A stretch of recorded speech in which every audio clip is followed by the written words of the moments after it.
South ఇండియాలోనే biggest sorry store మన Varahi silks మన విజయవాడ ఎంజీ రోడ్ లో డిసెంబర్ 4వ తారీఖున ఘన ప్రారంభం.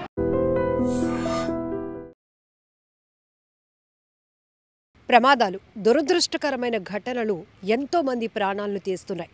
అకస్మాత్తుగా ఒక్కసారిగా ప్రమాదాలు జరిగిన తీరు, వాటిలో మృతుల సంఖ్య వింటేనే గుండెలు గుబేల్మంటున్నాయి. గోవాలో బీచ్ నైట్ క్లబ్లో జరిగిన ప్రమాదం, అగ్ని ప్రమాదంలో ఆ స్థాయిలో మృతుల సంఖ్య ఉండటం అనేది తీవ్ర దిగ్భ్రాంతికి గురి చేస్తోంది. ఒక్కసారిగా అప్పటి వరకు ఒక ఎంటర్టైన్మెంట్ మోడ్లో ఉన్నవాళ్ళు విషాదంగా మారిపోయింది పరిస్థితి అంతా. అయితే సిలిండర్ బ్లాస్ట్ వల్లే ఈ బీచ్ నైట్ క్లబ్లో అగ్ని ప్రమాదం జరిగింది అని మొదట అంచనా వేసినప్పటికీ కూడా ఆ తర్వాత పోలీసుల దర్యాప్తులో అలానే సీఎం ప్రకటించిన విధానంగా చూస్తే కనుక ఫైర్ క్రాకర్స్ వల్లే ఈ ప్రమాదం జరిగిందని తెలుస్తోంది. అలాగే సీఎం మరో క్లారిటీ ఇచ్చారు.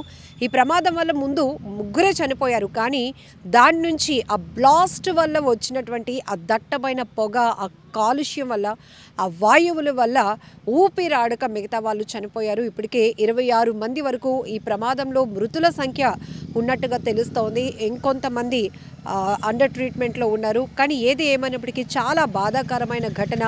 జనరల్గా మనకు తెలుసు, ఈ నైట్ క్లబ్ కల్చర్ గోవాలో చాలా ఎక్కువగా ఉంటుంది. ఆహ్లాదకరంగా ఎంజాయ్ చేయాలి, చాలా ఎంటర్టైన్ పొందాలి అనే వెళ్ళే కాన్సెప్ట్లో ఇక్కడ ఈ బీచ్ నైట్ క్లబ్ ఏదైతే ఉందో ఈ నిర్వహణలో విపరీతమైన లోపాలు కూడా గుర్తిస్తున్నారు. సో నిబంధనలకు అతిక్రమించి ఎట్లాంటి సేఫ్టీ ప్రికాషన్స్ కూడా లేకుండా జరుగుతుంది అనేది కూడా ఇప్పటికే ప్రైమరీగా గుర్తించడం జరిగింది. పూర్తి స్థాయి నిర్ధారణ అయితే కనుక ఖచ్చితంగా యాక్షన్ సీరియస్గా ఉంటుందని కూడా సీఎం వార్నింగ్ ఇచ్చారు. సో ఏది ఏమైనప్పటికీ కూడా ఒక్కసారిగా గోవాలో ఈ నైట్ క్లబ్లో జరిగినటువంటి ప్రమాదం ప్రతి ఒక్కరిని తీవ్ర కలవరపాటుకు గురి చేసింది. ఎందుకు అంటే అందులో దీని నుంచి ఒక ఎక్స్క్లూజివ్ వీడియో ఒకటి కూడా బయటకు వచ్చింది ప్రమాదం జరిగిన తర్వాత. ఎందుకంటే ఒక డాన్సర్ తను పెర్ఫార్మెన్స్ చేస్తుంది, దానికి సపోర్ట్గా ఉన్నటువంటి ఆ టీం కూడా తమ ఇన్స్ట్రుమెంట్స్ని ప్లే చేస్తున్నారు, మరికొంతమంది ఆమె పెర్ఫార్మెన్స్ని ఎంజాయ్ చేస్తున్నారు. ఈలోపే టాప్ నుంచి ఒక స్పార్క్స్ అనేవి రావటం జరిగింది. అక్కడ ఈ ఉన్నటువంటి ఆ మెటీరియల్ ఏదైతే ఉంటుందో అది ఫ్లేమబుల్ కాబట్టి అది ఇంకాస్త మండటానికి అవకాశం ఉండేటటువంటి మెటీరియల్స్ ఎక్కువగా ఉంటాయి కాబట్టి ఈ ప్రమాదం కాస్త తీవ్రత ఎక్కువగా జరిగింది అని చెప్పుకోవచ్చు 100%. అయితే ఈ వీడియో రాకముందు మాత్రం అందరూ సిలిండర్ బ్లాస్ట్ అవడం వల్లే ఈ ప్రమాదం జరిగిందని ఒక అంచనాకు వచ్చారు. కానీ ఆ తర్వాత ఈ వీడియో ఏదైతే ఒక డాన్సర్ పెర్ఫామ్ చేస్తూ ఉన్నప్పుడు ఎక్కడైతే మంటలు చెలరేగాయో ఆ పైన అక్కడి నుంచి పూర్తిగా వ్యాపించాయి. అయితే ఇంకొకటి కూడా మనం ఈ వీడియోలో గమనించవచ్చు, అలా ఒక స్పార్క్స్ మంటలు చెలరేగుతున్నా కూడా అక్కడ ఉన్న వాళ్ళు ఎవరూ అలర్ట్ కావటం లేదు. దాన్ని ఏదో చిన్నగా చూసుకున్నట్టున్నారు. కానీ ఇంత పెద్ద ప్రమాదంగా మారుతుందని వారెవరు ఊహించలేకపోయారు. ఒకవేళ అది జరుగుంటే చిన్నదైనా పెద్దదైనా ముందు అక్కడి నుంచి అలర్ట్ అవ్వటం అనేది, అక్కడి నుంచి ఎస్కేప్ అవ్వడం అనేది చాలా ఇంపార్టెంట్. బట్ ఇక్కడ వారెవరు దాన్ని లైట్గా తీసుకున్నారు, కానీ అది పెద్ద ప్రమాదంగా మారిపోయింది. ఇప్పటికే 26 మంది వరకు చనిపోయినటువంటి దుర్ఘటనగా ఇప్పుడు మనం చెప్పుకోవాల్సినటువంటి దుస్థితి వచ్చింది. ఏది ఏమైనప్పటికీ కూడా ఈ మధ్యకాలంలో అగ్ని ప్రమాదాలు కూడా ఏ రేంజ్లో జరుగుతున్నాయంటే క్షణాల్లో రెప్పపాటులోనే ప్రమాదాల్లో మృతుల సంఖ్య మరింత పెరుగుతూ ఉండటం మరింత బాధాకరమైన విషయం. ఇప్పటికే ఫైటర్స్ కూడా మనకి ఎప్పటికప్పుడు అలర్ట్ చేస్తూ ఉంటారు. అది ఇల్లా, కార్పొరేట్ సెక్టార్సా, లేకపోతే మీరు పనిచేస్తున్న వాణిజ్య సముదాయాల, ఇంకొకట ఎక్కువ చూస్తాం మనం ఫార్మాస్లో ఎక్కువగా అగ్ని ప్రమాదాలు జరుగుతూ ఉంటాయి.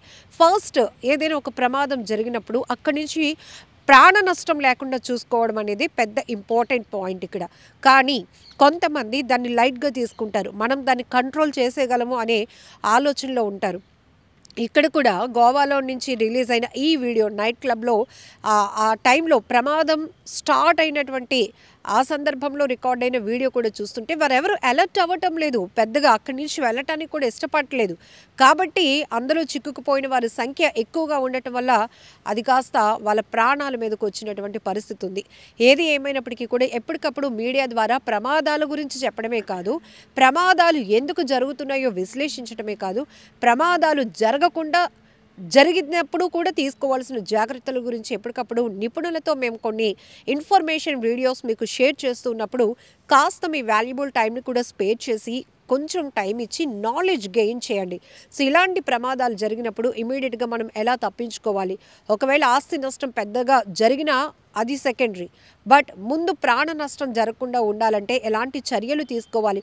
ఇప్పుడు ఫైర్ ఫైటర్స్, అగ్నిమాపక సిబ్బంది రావటం, పూర్తిగా దాన్ని కంట్రోల్ చేయటం ఇదంతా నడుస్తుంది. కానీ అందులో చిక్కుకుపోయే వారిని ఇమీడియట్గా మనం ఒకరినొకరు ఎలా హెల్ప్ చేసుకోగలం, ఎలా రెస్క్యూ చేసుకోగలం, అలానే వాళ్ళు వ్యక్తిగతంగా వాళ్ళని వాళ్ళు ఎలా రక్షించుకోగలుగుతారు అనే కీలకమైనటువంటి ఇన్ఫర్మేషన్, నాలెడ్జ్ వీడియోస్ కూడా అప్పుడప్పుడు చూస్తూ ఉండండి. ఇక్కడ కూడా అంతమంది కాదు, ఫస్ట్ ఈ అగ్నికీలల్లో చిక్కుకుపోయిన వాళ్ళు 3 చనిపోయారు అని రిపోర్ట్స్ చెప్తున్నాయి.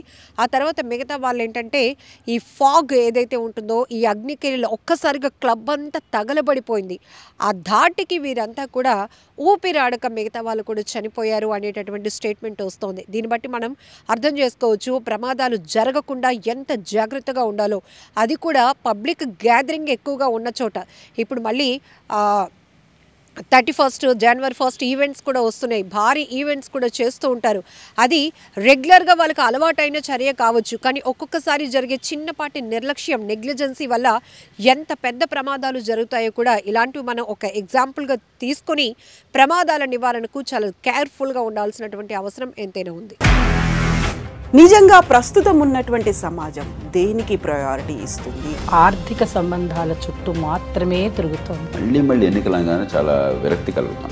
మంచి అనిపిస్తుంది కదా, లేడీస్ కూడా ఛాలెంజింగ్ జాబ్స్ చేసినప్పుడు చాలా బాగుంటది. ట్రాఫిక్ అసిస్టెంట్స్ గా నియమించిన ట్రాన్స్జెండర్స్ అందరితో సాల్యూట్ చేయించుకుంటున్నారు. ఫుడ్ డెలివరీ ఇవ్వటానికి వెళ్ళినటువంటి డెలివరీ బాయ్ అనిల్ పై కళ్ళ ముందు